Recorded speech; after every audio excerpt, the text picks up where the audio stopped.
आगे बढ़ेंगे। उधर बीजेपी और जेडीयू के रिश्तों में तल्खी बढ़ती जा रही है। नीतीश ने बीजेपी के वार पर पलटवार किया है। दोनों ही दलों के नेता बार बार कह रहे हैं कि गठबंधन कायम रहेगा, लेकिन उनकी बातें अलग ही इशारा कर रही हैं। बीजेपी जेडीयू की दोस्ती में दरार, पहले गठबंधन में गांठ पड़ी, अब अलग होने की जोर आजमाइश। 17 साल बाद जेडीयू और बीजेपी की दोस्ती में दरार पड़ती नजर आ रही है। दोनों ही दलों के नेताओं के बयानों के इशारों को समझें तो साफ है कि मन अब मिल नहीं रहे, बस कहने भर की साझेदारी है।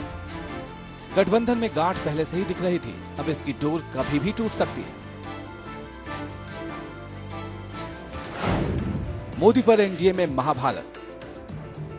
शुरुआत रविवार को नीतीश कुमार के बयान से हुई। नीतीश ने बीजेपी के सबसे बड़े ब्रांड नरेंद्र मोदी की साख पर ही सवाल खड़े कर दिए, तो बीजेपी चुप नहीं रही।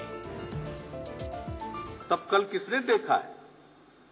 हम लोगों को उसके लिए रास्ता तय करना पड़ेगा, तय करेंगे, परिस्थिति के मुताबिक निर्णय लेंगे। विपक्षी दल और हमारे सहयोगी दलों का ध्यान इन विषयों से हटकर हमारे मुख्यमंत्रियों की कार्यशैली पर होगी या उन विषयों पर अपना ध्यान देंगे तो यह दुर्भाग्यपूर्ण होगा।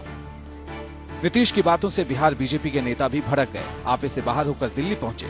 इनके गुस्से को किसी तरह पार्टी अध्यक्ष राजनाथ सिंह ने शांत कराया, लेकिन उन्होंने पार्टी प्रवक्ता को नीतीश पर हमले से नहीं रोका। 2002 में भी नीतीश जी हमारी सरकार में शामिल थे और साबरमती एक्सप्रेस के दौरान वो रेल मंत्री भी थे, और ऐसे में जो भी कोई विषय हमारे जो मुख्यमंत्री हैं उनके विषय में कहेंगे तो उसको हम खारिज करते हैं। रेल मंत्रालय का काम सेफ्टी का है। अगर डिरेलमेंट हो गया, टक्कर हो गया, कोई रेल की दुर्घटना हुई, वो होता है। लेकिन अगर कोई पब्लिक ऑर्डर की समस्या है, लॉ और ऑर्डर की समस्या होती है, तो वो जिम्मेवारी राज्यों की रहती है। ये जिम्मेवारी रेल मंत्रालय की नहीं होती है, लेकिन एक आदत है। क्या ये अलगाव का काउंटडाउन है? सवाल यही है कि क्या ये बीजेपी जेडीयू के अलगाव का काउंटडाउन है? नीतीश ने साफ कह दिया है कि अगर मोदी को किनारे रखने की उनकी नसीहत बीजेपी ने मानी नहीं तो वो गठबंधन से अलग हो सकते हैं। तब कल किसने देखा है? हम लोगों को उसके लिए रास्ता तय करना पड़ेगा, तय करेंगे, परिस्थिति के मुताबिक निर्णय लेंगे। नीतीश अगर इस तरह की चेतावनी दे रहे हैं तो इसकी मजबूत वजह भी है। 243 सदस्यीय बिहार विधानसभा में जेडीयू के पास 118 सीट है। अध्यक्ष को छोड़कर सदन में उसकी ताकत 117 विधायकों की है। वहीं बीजेपी के 91 विधायक हैं। इन दोनों को मिलाकर ये संख्या 208 की होती है, जबकि बहुमत के लिए महज 122 विधायकों की जरूरत है। अब अगर जेडीयू बीजेपी से अलग होने का फैसला करता है तो उसे बहुमत के लिए महज 5 विधायकों की ही जरूरत होगी।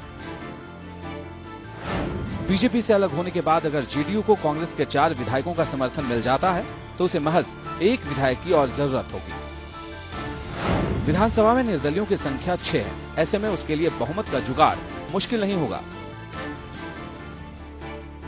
यही वो समीकरण है जिसके दम पर नीतीश कुमार बीजेपी से अल्टीमेटम की भाषा में बात कर रहे हैं। वो विधानसभा का गणित दोहराने में भी पीछे नहीं।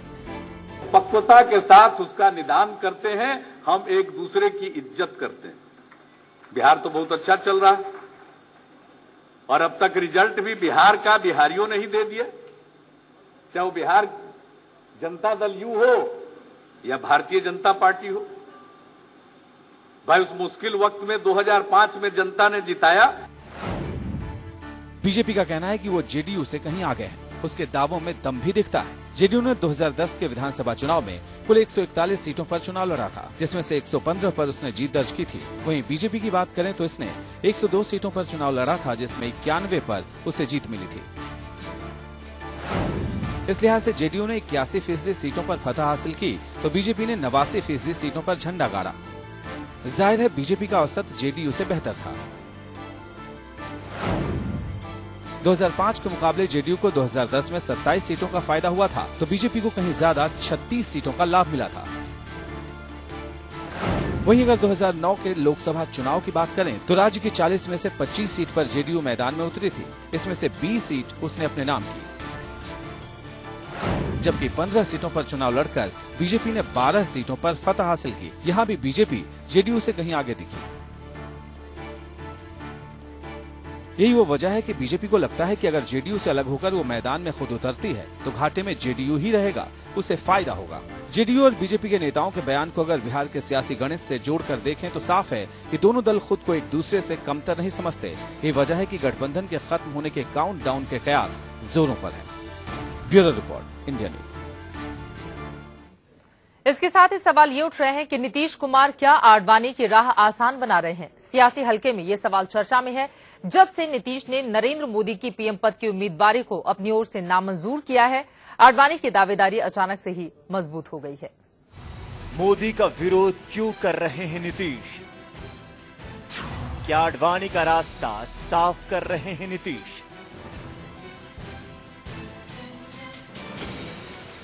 सियासी हलकों में हलचल तेज है। नीतीश बनाम मोदी की चर्चा जोर शोर से हो रही है। वो मोदी पर हमला करके एक तीर से दो निशाना साध रहे हैं। नीतीश कतई नहीं चाहते कि 2014 में एनडीए बतौर पीएम मोदी को प्रोजेक्ट करे। अगर मोदी की अगुवाई में चुनाव लड़ा गया तो इसका सीधा सीधा नुकसान जेडीयू को होगा। जेडीयू के खाते से मुस्लिम वोट खिसक जाएगा। दिल्ली में नीतीश ने साफ साफ कहा कि उन्हें अपनी हैसियत मालूम है। कम नंबर के साथ वो प्रधानमंत्री नहीं बनना चाहते हैं।